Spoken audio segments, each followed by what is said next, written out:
Hello everyone, I am Hema Sati Sharma and students, today we are going to discuss the chapter called Heat for class 7. First of all, what is heat?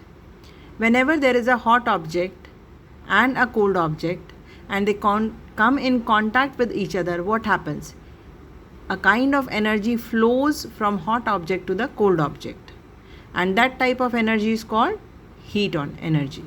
So heat is a kind of energy which is flowing from a hot object, and certainly the hot object will be having a higher temperature to the cold object which is having a lower temperature when they come in contact with each other. So this is heat. And what is the unit of heat? The SI unit of heat is joule. So what we have discussed so far, we have discussed that heat is a kind of energy which flows from high temperature to the low temperature, or to the from the hot object to the cold object, and the unit in which the heat can be measured is joule. However, one more unit is there which is called calorie. So here you can see that heat is a form of energy. If the heat energy of a body is greater, then we can say that the body is hotter or its temperature is more. Now this heat energy can be converted into other forms of energy like mechanical energy, light energy, electrical energy, etc. So here you can see in this candle, chemical energy which is obtained by combustion of petrochemicals is converted into heat energy, and we get heat from the candle, or we get light also from candle. So chemical energy is converting into heat energy and light energy. Similarly, when you switch on your switch of bulb, what happens? Electrical energy converted into heat energy, because this bulb start glowing and it gives us heat, and it also gives us light. So electrical energy is converting into heat energy, and it is also converting into light energy. Now we will discuss temperature.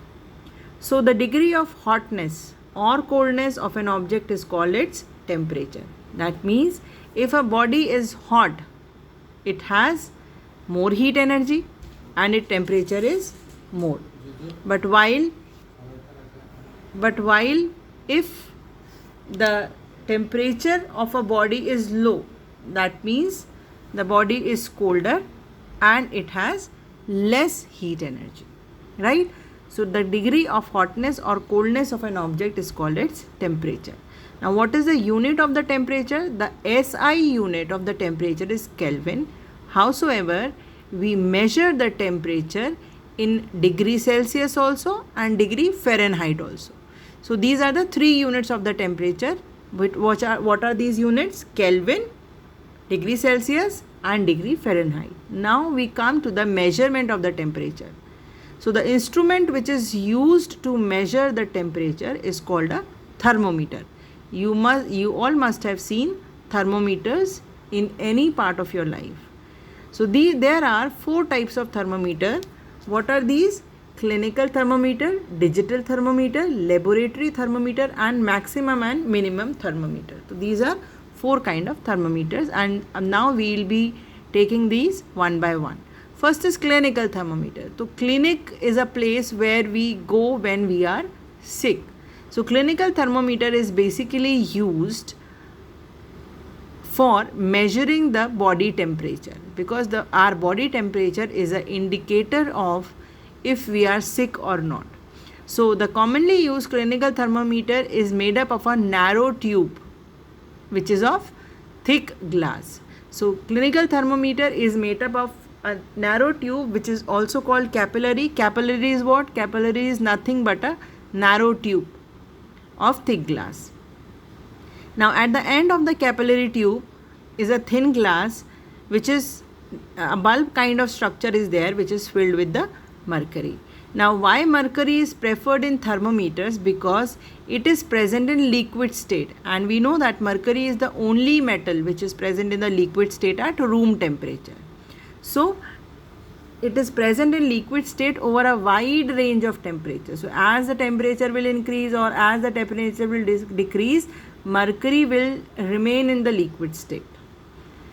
Mercury is silver grey in color, therefore it is relatively easy to observe because its color is slightly dark. It does not stick to the glass in which it is enclosed. So one more reason to use mercury is that it does not stick to the glass in which it is enclosed. Now the scale in a clinical thermometer extends over a few degrees on either side of the body temperature of 37 degrees Celsius. So normal body temperature of a human or of an animal is 37 degrees Celsius. So the scale, because clinical thermometer is used for measuring body temperature of animals and humans, so what do? We keep the scale few degrees on the either side of normal. That means it generally extends from 37 or 32 to 42 degrees Celsius. So here you can see this is the clinical thermometer. This is the thermometer bulb in which mercury is present. Now here you can see there is a constriction which is called kink, and now the mercury is rising. This is the normal body temperature, which is 37, and the scale is from 35 to 42 degree Celsius. So here you can see that why this kink is given, because what is happening here, if you are measuring the body temperature and the mercury is going up, so if you tilt the thermometer this way, what will happen? Mercury will come down, and before reading it is not appreciated. Since if you have taken the thermometer and you have not read the temperature, what will happen? It will, if mercury will go down, the whole process of taking temperature will be failed. So here it is provided with a kink or constriction which prohibits or which prevents the backflow of the mercury till the time the temperature is read. So this is the structure of clinical thermometer. What are there? This is a thermometer bulb in which mercury is there. Now this is the scale from 35 to 42 degrees Celsius. This is a kink constriction which prevents the backflow of the mercury till the time the temperature is read. Now the clinical thermometer can measure the temperature between 35 degrees Celsius to 42 degrees Celsius, and it is marked to indicate a small change of 0.2 degrees Celsius. So if there is a change, even a small change of 0.2 degrees Celsius in our body, clinical thermometer can measure that also. Now the capillary tube of a clinical thermometer has a kink or bend that does not allow the mercury to flow back into the bulb before the temperature has been read. So this I discussed with you. So to lower the level of mercury, the thermometer has to be given a firm jerk. What are the points which should be kept in mind while using a clinical thermometer? What are the precautions? First, the thermometer should be washed before and after use, preferably with an antiseptic solution, so that infection of one person should not be caught by the other one. The thermometer should be read keeping level of mercury along the line of sight. That means it should be in front of your eyes. The thermometer should be handled with care, since it is because it is made up of glass. The bulb of the thermometer should not be touched while taking a reading. Why is it so? Because if you touch the bulb of the thermometer, the temperature of the expansion of mercury will be according to your body temperature. So we should always hold the thermometer by its glass body and not from the side where the bulb is there. It should be ensured that before use, the mercury level is below 35 degrees Celsius or 95 degrees Fahrenheit. Then only you will be able to take the accurate temperature. So this is the figure. So here what is happening, this nurse has kept the thermometer on the line of the sight. The thermometer is held straight and it is held by the glass side and not by the bulb side.